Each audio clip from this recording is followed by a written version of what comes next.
again, there are too many different mediums. Yes. I never know where to find anything. What you want is something like, do you remember the old Outlook? And I never liked it, but remember Outlook? But it collected everything, and in those days, all your email addresses people would put on there. And I've been trying to respect your desire to say, if you want to contact me, do it via WhatsApp. I fear that I'm not fear, but I've sent you a couple non-related just things I've found to that application. So feel free to comment or not comment. That still remains your preferred route of stat. It's quite well. No, stat is probably a text message via messenger, via telephone. It's just there's a lot going on in my life, and the only thing I allow to give me to pop up on my phone are text messages. Yeah, don't give that to me, John. No. Well, no, but it simplifies things. So, and it's a nuisance because everyone else uses Twitter messages and things like that too. But I don't. I do check these things regularly, but not all. Things fall through the thing. So if you need to reach me, unfortunately, you should try and text me. I think is the best method, because that's what will pop up in front of me. So if I've forgotten about something, that's what you do, and I will send you if you don't already have my phone number, which you probably do somewhere. But, yeah, I think I do. I just didn't know which to send things to you on, and I will respect the text, the phone text, as the most stat. And if there's just other stuff, I will use the UK communication tool of WhatsApp. And beyond that, I don't know. I can email you if there's content that really shouldn't be, I guess maybe, oh, looky there. Yeah, I have it now. Yeah. There's a zero. If you're in the UK, there's a zero after the instead of the 4 4s, but that's the number, I think. Good. But yeah, it's I find WhatsApp very useful. I'm surprised it's not bigger where you guys are, but maybe it is, and I'm just not aware of it, John. That's a good. But email it. I check several times a day at least, even on a bad day. So email is good, but WhatsApp is nice because it comes up as you, and you're just there. If you do anything with you, if you're sending stuff to me, if I've got you on my mind and I look at that, I have it in a nice clean pile. All my communications with you. That's where I'm going to send all my stuff, unless the best thing is to forward on via email, and that will also be stuff. But anything stat, if I need to, I will use the text. I also want to be sensitive to when you say I've got a lot of stuff going on, John. Should we delay any further stuff for a couple of weeks? I don't want to put you in a situation where you're. The thing to do is that my life never gets any less busy. Okay. So it is just a matter of, if we want to do this, then my feeling is, as Mark Mabry, a friend of mine, Mark Mabry, says, so you get on a wave, you ride it. While you've got enthusiasm and I've got enthusiasm for it, we do it. Rather than I didn't hear what Mark Mayberry said. If you're on a wave, you ride it. Oh, I'm with you. Okay. Yeah. Yes. How odd. I just emailed Mark this week and talked to him a little bit, or not talked to him a little bit, but I believe Mark is the person I talked to even before I reached out to talk to you. At that time, he was, I think, with some educational university or something. It doesn't matter to me. I don't even know what he's doing now. Is he still practicing, or is he retired? Or no, he's not retired, but he's stopped doing the sort of what we would call the front line stuff. He's now doing research in rheumatology. Oh, okay. So he still does some frontline stuff, but he's moved. He's gone into a sort of very specialist role where he's doing sort of doing synovial biopsies and things like that. Wow. Interesting. And correlating with ultrasound, and that's his bag. I'm sorry? So he still does everything else. I was just finishing. When we were on the chat the last time and I saw the resolution of that scanner, I am absolutely frustrated that I cannot get to your eyes something that resembles what I'm seeing on my screen. I did not intend for you to become a champion for Clarius. I did not expect that you start to trophy this sucker at all, John. I do want you to see in real time on your device how well it could be in my hands. But with the degradation of resolution that I saw, at least coming back from your end, and I'll be honest, I think that Clarius Live is horrible. If that's what, how do you do anything other than maybe see a major black area around a kidney or I don't know. I think we wait and see because I suspect, just like the differences between the different video conferencing things, there will be an element of trial and error as to what it can do, because the picture quality we had last time was not great, but it wasn't not great all the time. As we moved through things, there were times when the image quality was different, and so that's why I wouldn't necessarily say that's as good as it gets. It may well be that if we can funnel it into a format on a machine that you're using, a full-blown computer, your end, and then it comes over to us in across a more dynamic channel, then I think we might have it, because these are not high-density images. These are not photographs. So it is not beyond the wit of man to send this video. If I can send the video that when I showed you the videos on my yes. on my screen here, what am I doing?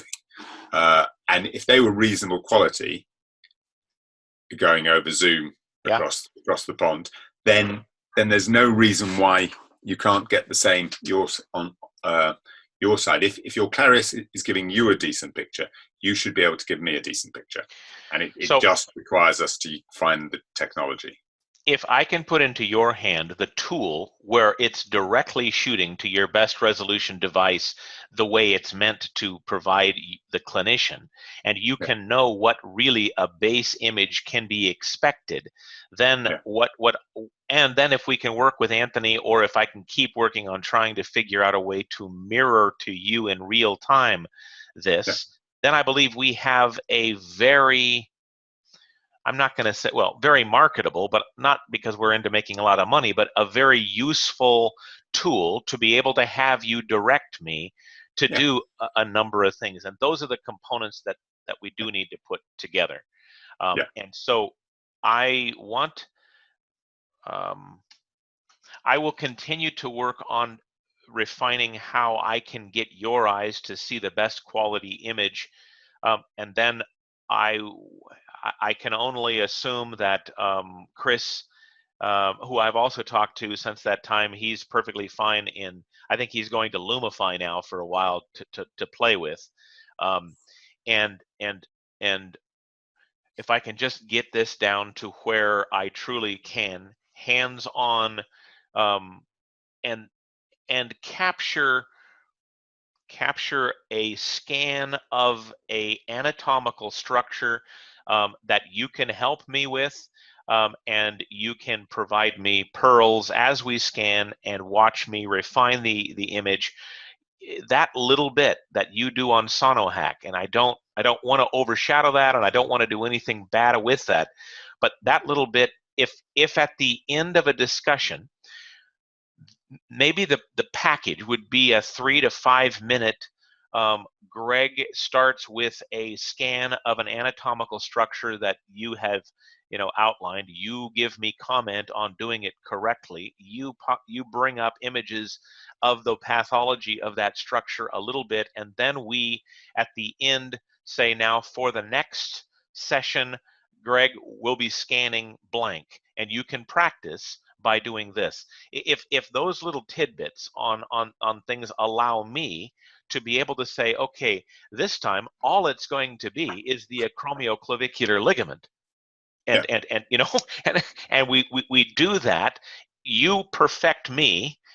We then take a look at pathology, and this is not a have to, John. It's just I'm trying to get these to be able to then refine and develop into something that's helpful to library for your curriculum, for my curriculum, and man, if I would have fallen on somebody's channel that had this, it would have been just fabulous. Anyway, that's kind of where I'm at. I know you were wanting to cut it short this time. I sent you basically a summary of that exact thing, that we start with a live scan. This was on WhatsApp. We start with a live scan where you're directing me.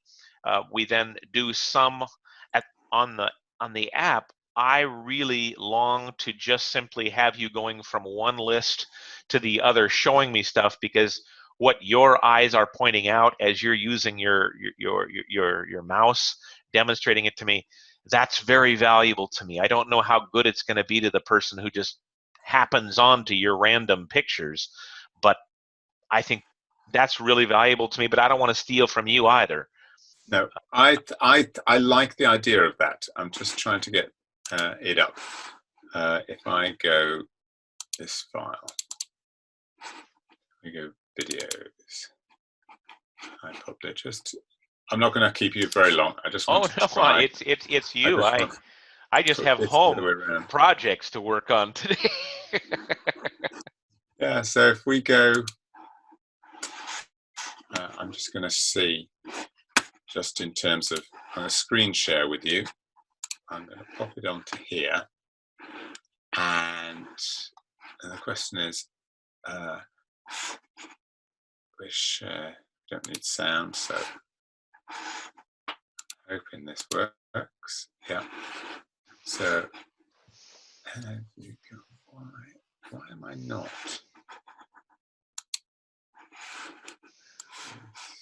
Over here. Have you got that? Have you got screen share up? Yeah, I see what looks like. It looks to me like a shoulder with some periosteal ossification, and that's what I think I see. Yes, what I'm actually struggling with is I've done my there. See, we got you here. Oh. And you see, I went onto YouTube and I saw how you can activate dual screens. So I'm using two screens. Unfortunately. Oh. That's what I wanted to do. Sorry, I think I'm there now. So I've got you on one screen, and I've got my shared screen somewhere else. By the way, happy birthday. I failed to do that after the fact, but it had to have occurred in the last 2 weeks. But happy birthday, John. Thank you. Do you fancy any smoked salmon from over the other side of the pond? I would, right within about 1,000 feet of my house is quite a well-branded manufacturer of a type of smoked salmon, and if you don't fancy it, I'm not going to take the energy to do it, unless of course your wife does. But would you prefer? My wife is very fond of smoked salmon. I'm just aware of the air miles for taking it over there. But yes, that's another thing. I looked at the video, and I think we both sound lucid on it, but I noticed that when I'm on the video, I'm moving backwards and forwards, and how disruptive that was to there. So I'm going to have to work on my. No, keep it up. It makes you human. Yes, but actually, certainly for someone like me looking at the screen, I was seeing me nodding backwards and forwards, and I'm thinking, might need to work on that. If that is all you saw critically in yourself, John, when I watch this, the amount of times I interrupt you, it's shameful, John. I listen to this and I go, who would ever be your friend? But Sorry. There's a delay on it, and it's really difficult because all the social cues we use, the non-verbal cues we use, are all sort of in slow motion. So it's really hard. And I have the same. I'm fighting to get I want to say something, and when you're talking as well, and it's like you have to kind of and remember, and you'll see me sometimes I go, and what I'm trying to do is I'm listening, because my natural enthusiasm gets me to want to rush in all the time. Please rush further. At least it would make us look even. But there's but that little delay is problematic, I think, in thing when we're much closer, when it's much faster, it's much closer to normal speech. But still, I find Skype, YouTube difficult for that. But anyway, just quickly, while we're sharing this, I'm just putting up, and I'm just playing it. If I flick through to one that is, I liked that one. I wanted your comments on that. Yeah, I know, but it's got where I scanned it on the top, you see. So I'm just, if I go through and there should be, I thought I cropped one down. Is this a big one? No, I don't know. I don't know what this is, but just as an example of what we might do, and I haven't a clue what this is. Supraspinatus small partial thickness tear.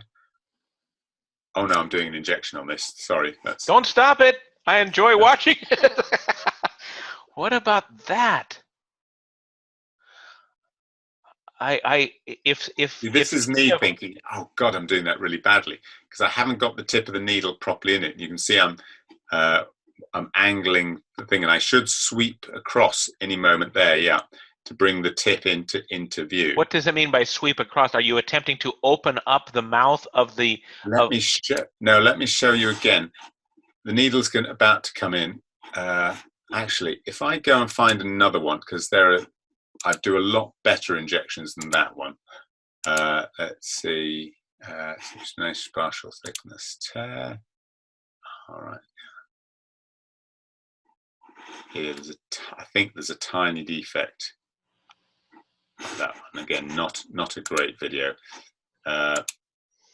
This is better. Let me just come along here. If this will be an injection. So this is the back of the shoulder joint. I need to just stop you really quick if you want to pause it for just a second, John. Yeah. One of the things that I regret is that when you deliver a phenomenal injection that you should be cheering about, and anybody who has a brain would do that with you, my lack of enthusiasm is because I don't have a clue about how it's even supposed to be done. So it's not because... Well, you won't necessarily see them because I video all my injections. Okay. And not all of them, not 50% of them are beautiful. But would 50% of them see some form of a hyperechoic line that would look like your needle, or are there times that you're just basically looking for the darkness where the stuff? I almost always see my needle. Okay, so 95% of the time there will be there will be a bright spot where your needle is. Yes. Okay. Yeah. When the injection works, if we run over the course of whatever, if we run through, you'll see the needle's coming down here, and I'm not seeing it very well there. But it's just tucked, the tip's just tucked here. So I've moved now, and so I can just about make out the needle at the tip there. Do you see the tip coming down? Yes. Yeah. So you're theoretically in plane, but what you're really doing is you're just watching for the nuances of tissue to know where you are. And catching the tip down at the bottom, right at the bottom of the labrum. Yeah. Yes. So that's gone in there, and I wouldn't consider that a particularly good shoulder injection. This is another one. What's the criteria you would use to say a particularly good one? Because it Well, seemed to me like it was located hopefully right. I'll show you. Okay. Hopefully one of these ones will be. You quite clearly see the needle tip going in there. Yes. Even though the image quality on this isn't great. That's slightly out, so I reposition, and then that went in at the end. So how did you know it was slightly out? Okay, so if we go back to this one, if we come in about here, so I'm there, and you'll see where as I inject. Yes. There, it fills up here. Yep. See that? But you expand there. Yes. That's. I was in the joint. I could see the needle in the joint. Yes. But I wasn't necessarily in under the synovium, so I was probably still in the fibrous area, and so the tissue, because it's tight, the fluid pushed out of the joint. You want it to be under the synovium, which means that you have to be. It looked to me like you were sublabral, but you can be there and still not go through the synovium. That would appear to be the case. Yes. Okay. Because I wasn't. It's life is like that. It's you think the number of times you stick a needle in something, and the classic is your subacromial injections, which this is a subacromial injection coming in here, and what you'll see is the needle disappears occasionally as I drift off it, and you'll see me come back and find it. But there it's going in very nicely, so that you see the fluid. Wow. Why isn't this like posted, John? That to me is like picture perfect. Now, here's the interesting thing to me. I thought that was capsule, but that's not. The capsule is under that, correct? Yeah, the capsule is here. Yeah. So this is just a bursa. This is the subacromial subdeltoid bursa that you're actually putting that into. Yeah. Well, hopefully. You see, I'd be suspicious that I'm actually peribursal with that injection because it's bulked up so much. It can be difficult to tell. But can't we get some amount of diffusion through that, or does that truly keep? Very difficult to tell because they all get better. The vast majority of them. Here I'm going into the subacromial bursa. I'm just shallow of it there. And let's see where this injectate goes.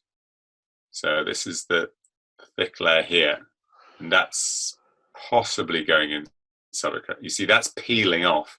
So some of it is going into it, and then it's tracking the side. If it tracks away and doesn't expand locally, then I'm confident it's in the bursa. If it just pools a bit like this is here, then it may be that it's dissecting the very fine layers of the bursa.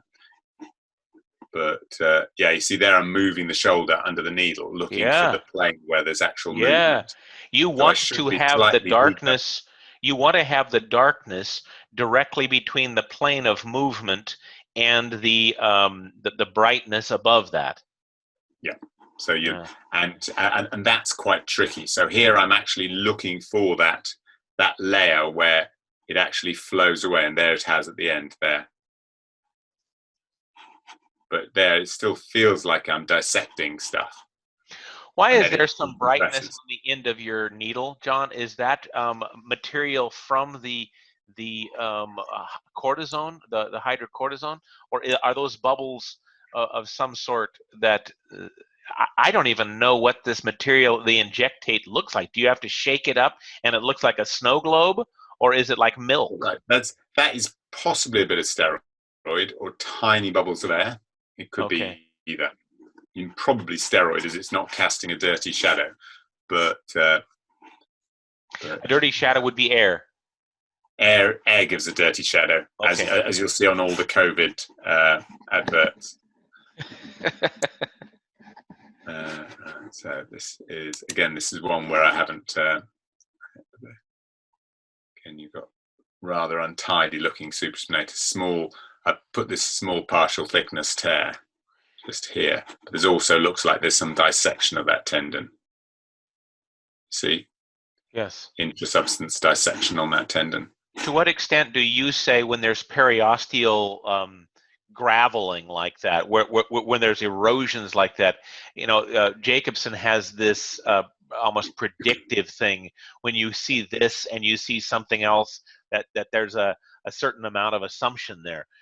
Do you find that? There is pathology there, but Okay. whether that actually represents an identifiable tear, because these are vast majority of these are degenerative disease, and so it doesn't degenerate in a nice clear chunk, normal tendon or intact tendinotic tendon, measurable partial thickness tear. There is, by the nature of these things, there is a continuum, and so the breaking down of the periosteum does not equate to the tear.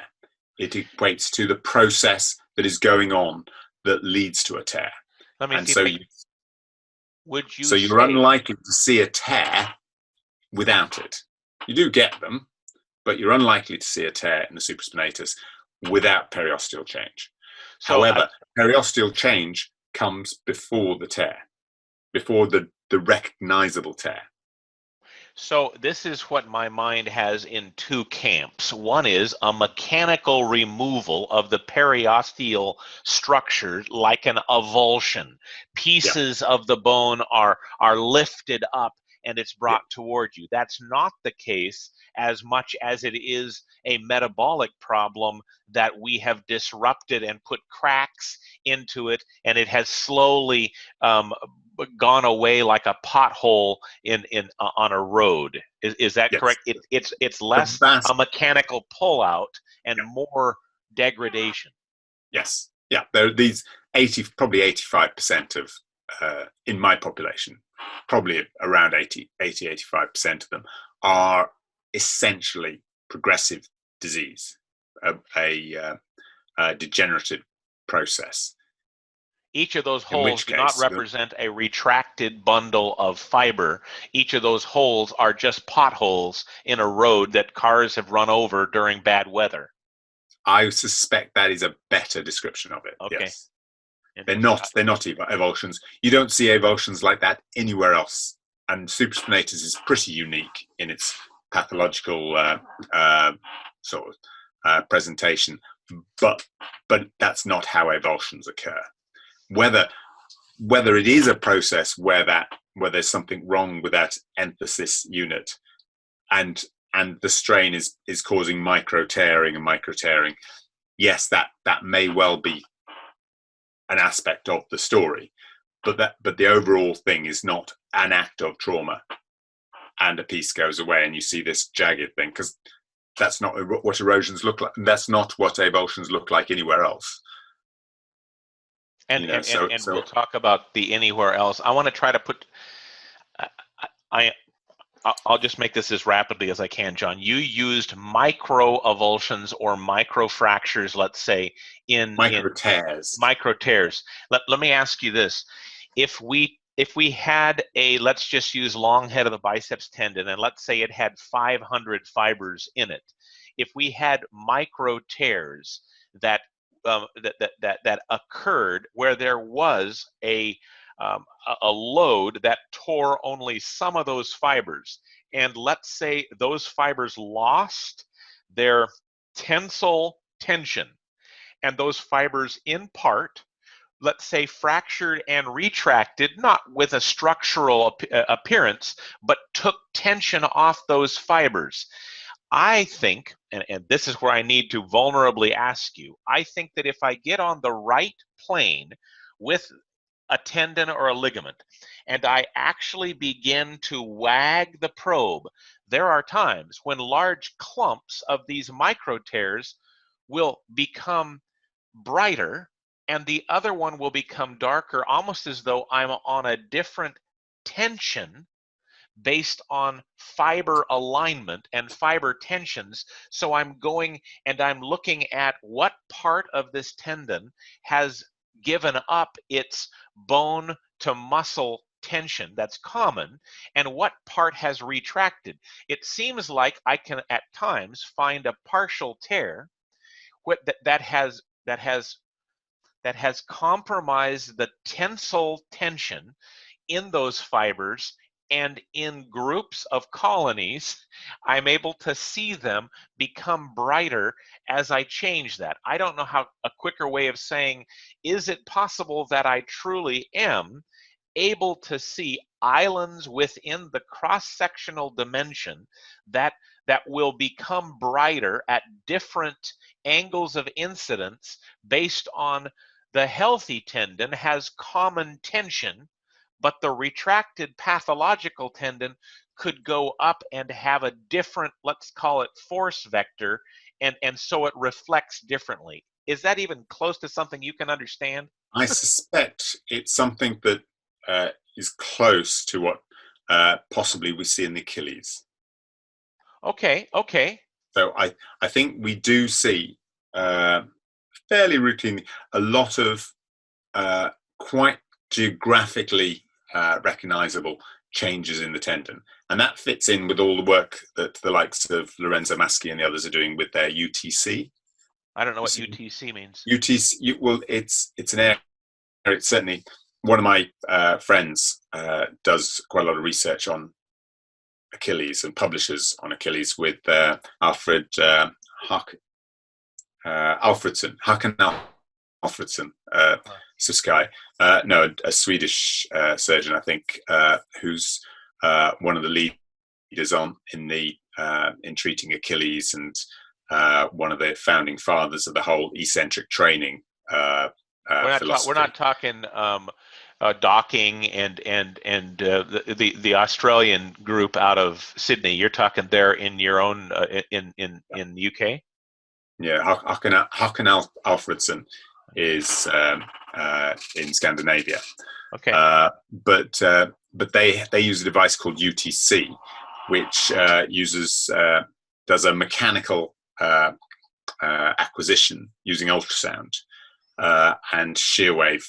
I think I've read about that technology. Yeah, and they map the Achilles tendon essentially. So they do a 3D capture of an Achilles tendon, and they look at the different changes in structure on a geographical basis, where in the tendon there are changes in the internal architecture. That fits in to a certain extent with what we see when we're live scanning Achilles. You see little areas, sometimes tiny little pockets that are probably even tiny partial tears or little cystic islands within the tissue, and a lot of very localized pathology. Within most of the tendons you're looking at, again, this slice thickness makes what we're talking about impractical, because you're actually looking at, when you're looking in plane and you're changing your angles, the bit you're capturing is much larger, and so you're always going to get a mixture of tendons. To give an example of where in my work slice thickness becomes really important and really problematic, is I may be scanning on a suboptimal, not the most powerful scanners in the world out in the community, and I look at a small cyst, and some of the small cysts around the wrist are 4 millimeters, which shows up very nicely in short axis when you're looking along the 4 centimeter part of the cyst. But the cysts are 4 centimeters by 4 millimeters by 2 millimeters or 1.5 millimeters. So they're quite narrow little cysts, and they completely disappear in long section. You just can't, you just get a vague smudge because so much sound is coming back from the bits around it, and the slice never actually captures the thing. So you can see in one direction, you see the cyst very nicely. Turn the probe round and it's gone. Just not visible at all. I would never have understood you had we not have had a few hours of me learning about this, John. So nobody understands me when I talk about it. but I think I do sort of, and I. But to me, anyway, it's such a small structure. I have to learn that we can actually interrogate that. I have to know it's there before I can see it's there. So yes. Anyway, I want to first be respectful. This was to be a shorter session for you. Yeah. I don't know whether or not that was because there was a mandate in order to have ice cream tonight or whatever it is that. Yeah, we got stuff to do. So yeah. Okay, so to me, I think we need to close it off, John.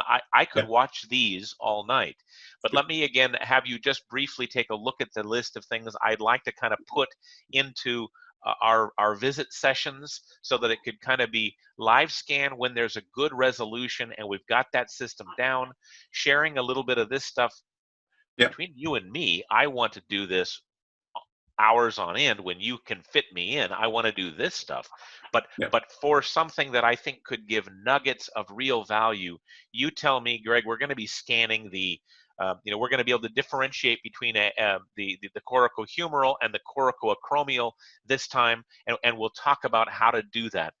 I'm all over that, John, even if it's just for me, but I believe there's a hungry audience out there for that. Hey, thanks for your time, John. And if you can keep me in the loop as to what's happening with Anthony and Chris, just because I would love to have them leave one of those with you. If there's value in your hands of having something like that, and I'm talking the L15, I'd love to have an innovator over there that I value as a master scanner.